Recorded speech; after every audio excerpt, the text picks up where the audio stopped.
And for BIGETRON right now, there's only one Divine Judgment, a Wild Charge. That's about it, sort of. Right? There's other small crowd controls, but those are the only ones they can rely to make something happen. So I think GEEKFAM has a bit of the advantage here. BIGETRON Alpha needs to pull off some really weird maneuvers, macro-wise, right? To try and catch them off guard. Well, ladies and gentlemen, the conclusion of BIGETRON Alpha and GEEKFAM is upon us. Spam it in the chat. Who do you favor? Who do you support? BIGETRON Alpha and GEEKFAM, Game 3, here we go. Vin already very aggressive. Going in, Niall, interesting choice, going for the orange buff first. This means that, you know, he wants to utilize that purple buff a bit more to go for the ganks, but he might actually lose out on the orange buff. He already used the Retribution. Good information now for BIGETRON Alpha if they want to try to invade. Classic Super Vin maneuvers here. But look at Super Sorizo's emblem. Quantum Charge Grok. With the Assassin base emblem, of course. It means he's trying to go a bit more aggressive and he's trying to chase people down. So it's the same idea with the Paquito he brought in game number 1. But on a Grok, I can't help but feel like it's a bit less efficient, a bit less effective, but we'll have to see. We'll have to see indeed here. I'm looking at the lane matchup, right? It's very iffy. You know, I mean, Carry does well going up against a Claude here. Item checks and spell check here. 2 Purifies were brought here. So, again, Bolorski needs to somehow count his timing, I guess, when he really wants to commit on towards Super Saken or Super Key. Correction, that was the old Claude and the old Carry, where Carry actually wins out against the Claude. Now, it's very Claude-centric, actually. When it comes to this matchup, the Claude is going to have a very good time bullying the Carry, and that's exactly what we're seeing here. That's why when I saw the Carry pick, it was really very interesting. Not a lot of high HP members from GEEKFAM. It's only technically the Kufra. Yes, a lot of sustain from the Arlet, but the Farsa, Ling, and Claude can actually just eat this Carry up. So we'll see how it gets utilized here. Super Van already is forced to flicker. That's a defensive flicker early on. Should just be GEEKFAM who has more pressure to play with in the first turtle. Right now, they're just dancing around it as usual, but as we mentioned, with more crowd control, with more burst damage, GEEKFAM certainly has a bit of an advantage, but with Super Ken just flying around right here, it might be a bit too dangerous, but the Wild Charge comes in. Yep, only on to Luke though. Oh, wow, that burst from Super Key as well. First blood and the Ultra comes down. Niall tries to steal it away, but Super Ken with a solid Retribution brings him back. Niall picks up the Blaze and gets out, but now his purple buff is at risk. He used the Retribution earlier. BIGETRON Alpha have more to play with, more resources. Beloy, Tyrant's Revenge.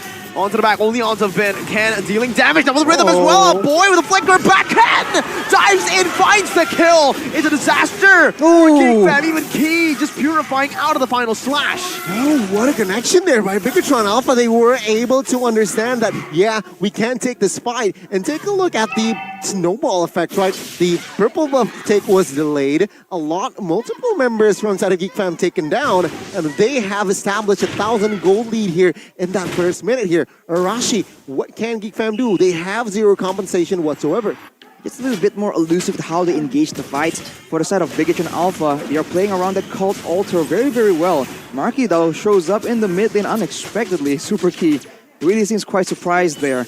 But as usual, BIGETRON Alpha tries to just macro around. Later on, they'll have more of an issue team fighting, but with the 2 Purifies in the hands of Super Key and Super Saken, they could probably actually have a decent chance on fighting because they won't be stuck together. And so even if Beloyski gets a very good engage, you can bet that one of the people he engages on will be able to purify away from that combo. Yeah, it's not as juicy as if you're not with a Purify, right? So now, seems like the focus is going to be the bot side here. Super Ken already joining the fray as well. Beloyski though, going to be fun. Divine Judgment, Suppression, and the burst damage. Super Ken diving deep with the rhythm, finds the kill. In the back, Defiant Blade coming in, a boy gonna be bursted down. Super Saken, almost able to escape, but Marky dives in deep. Nile with the top of the place, though. Purple Buffy loses the mana, or the energy rather. He loses his life in the process. Sorizo just eats up the CC. Wow, Charge knocking him up. BIGETRON Alpha 6-1. Man, 4 minutes and BIGETRON Alpha looking like a whole different team here, especially if you're comparing it to game 2. GEEKFAM, they look lost now with this composition. They got a little bit driven by the tempo that BIGETRON ALPHA is driven with, right? And GEEKFAM, they need to slow things down. Sure, they have a lane. Sure, they have a Farsa. They have mobility in their comp, their kit. But at this point, they're behind 2,000 gold. Not a good game situation if they really want to go and fight. It's a very simple game plan from BIGETRON ALPHA as well. Engage on the engage tool, and then once Baloyski is out of the picture, that's where SuperKen comes in and just goes ham. 4 kills in his hands, and SuperKey will be able to walk away from that engage. And you can see it. GEEKFAM, they are struggling to actually get the kind of picks they want, like in game number 2, and they have a very limited supply. Yeah, another wasted resource, but take a look at the top side here, Marky. Premature blazing duet, perhaps. No, just trying to clear up the wave. Trying to just relieve off the pressure from the dive, but SuperKen still wants to commit onto it. Conceal here used up, even with the blazing duet onto the waves. It's still one cannon minion there, and it's enough to actually go for it. Nile with a very good invade, actually. Ken won't be able to get here in time unless wave almost, just very, very close. Luckily for Nile, SuperKen does not have the red tree, but that's a lot of damage. Wow. Well, I mean, he's 4-0 and 1, so it does make sense. But look at this, Luke might just be chased down again. This is what we're talking about. No backwards mobility, but thankfully, the jungle minion was in range. But the more BIGETRON ALPHA is able to take away vision and control from GEEKFAM, the more that Divine Judgment becomes such a dangerous tool. Yep, things are not looking good here. Still 3,000 gold behind, and now SuperKen will eat that orange buff freely and taking more than enough camps to the hands of Nile, who is still struggling. 0-1-1. Beloy, though, catches one. Rage only onto Vin, though. Coulter comes down, saving him, and look at the onslaught from BIGETRON ALPHA. The re-engage. Super Vin going to be taken down by Nile, but the assassin falls as well. That's a double for SuperKen. Marky, so farming now going to be clapped there by the power of nature. So has a few basic attacks to throw out, but Cerezo just eats it up, and BTR claim the 4,000 gold lead. Just looking for some dive here. Key walks up, gets stunned up. A boy, no feathered airstrike. Free turret.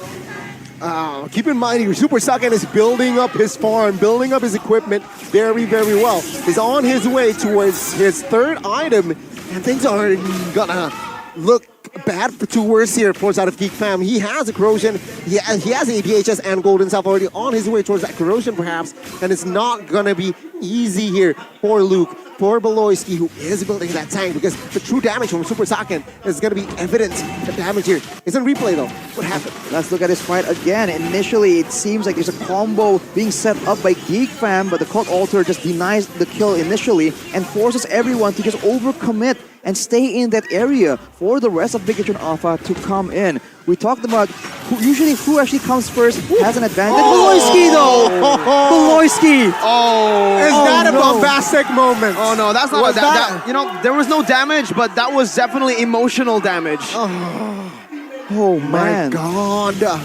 Without that engage tool here, Luke goes in, but that might be a mistake. And BIGETRON ALPHA, they love playing up against GEEKFAM players, I guess. SuperKen just dives under the turret, taking so much damage. Nile dives deep. SuperKen just walks out of it. And this should be another free turret again for BIGETRON ALPHA. What is that damage, my guy? He just does a drive-by on 3 members, chunking them to below half HP.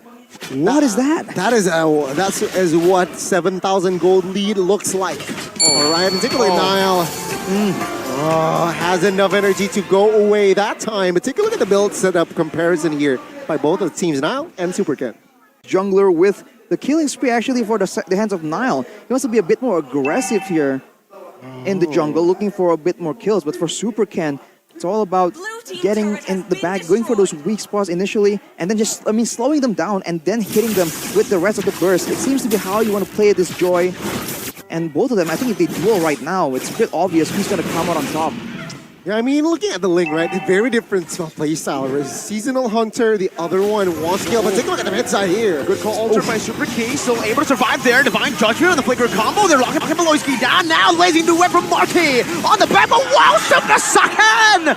He finds the damage. SuperKen is godlike. And he just picked up a double kill out of nowhere.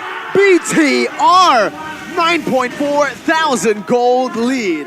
Man, bigger in game 2, it was quite close, but game 3, I did not expect this from GEEKFAM. 10,000 gold of deficit, and BIGETRON Alpha.